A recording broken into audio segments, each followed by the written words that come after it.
Welcome to রিস্তু বুড়িস birthday blog. আপনারা হয়তো জানেনই রাতে যে কেকটা কেটেছিলাম সেটার বেহাল দশা ছিল, অ্যান্ড দিনের বেলা তার দাদা তাকে কি সারপ্রাইজ করলো তা নিয়ে থাকছে আজকের ব্লগ। যাই হোক, রিস্তু বুড়ি জানতো না যে আমরা আবারও কেক কাটবো ওকে নিয়ে। এই নিয়ে ওর তিনটা কেক কাটা হলো। এই ভিডিও ক্লিপগুলো কিন্তু আমি নেইনি, যে কেক কিনে এনেছে সেই করেছে, তাই আমি ব্লগে অ্যাড করলাম। অ্যান্ড এটা আমি নিয়েছি, এই যে রিস্তু বুড়ি অ্যান্ড আমি বের হলাম। ওর মুখের হাসি দেখেই বোঝা যাচ্ছে যে ও অনেক খুশি অ্যান্ড আমরা চলে যাচ্ছি এখন ভার্সিটিতে। ওর খুশি দেখে আমারও অনেক ভালো লাগছিল, কেননা আমরা ওর দিনটাকে অনেক স্পেশাল করে দিয়েছিলাম। মাঠে বসেই কেক কাটবো, তাই আমি একটা বিছানার চাদর নিয়ে এসেছিলাম অ্যান্ড সেটাই পাতাচ্ছিলাম। যাই হোক, এখন বলি রিস্তু বুড়ি কিন্তু আমার 6 বছরের ছোট, বাট আমার থেকেও লম্বা হয়ে গেছে। ওকে দেখে বোঝাই যায় না যে ও এত ছোট। বাচ্চাটাকে সেদিনই আমি কোলে নিলাম, আজকেই এত বড় হয়ে গেল। এখন ওর 14 ইয়ার্স কমপ্লিট। যাই হোক, এখন ওর জন্য যা যা এনেছি তা বের করছিলাম। এখানে আমি সন্ধ্যা প্রায় নেমেই যাচ্ছিল, তাই ভাবলাম কিছু ভিডিও ক্লিপ নিয়ে নেই। এখানে ওর দাদা ওকে এটা পরাই দিচ্ছিল, বার্থডে গার্ল লেখা, অ্যান্ড আমি আমাদের প্রিন্সেসকে ক্রাউন পরিয়ে দিলাম। মাশাল্লাহ অনেক সুন্দর লাগছে।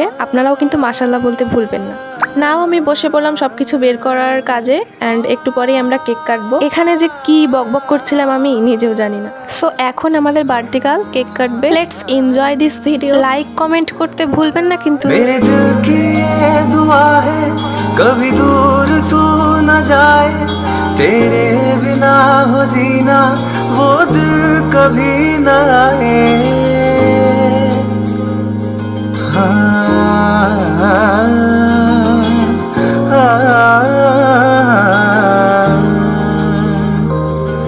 मेरे दिल की ये दुआ है कभी दूर तू न जाए, तेरे बिना हो जीना वो दिल कभी न आए।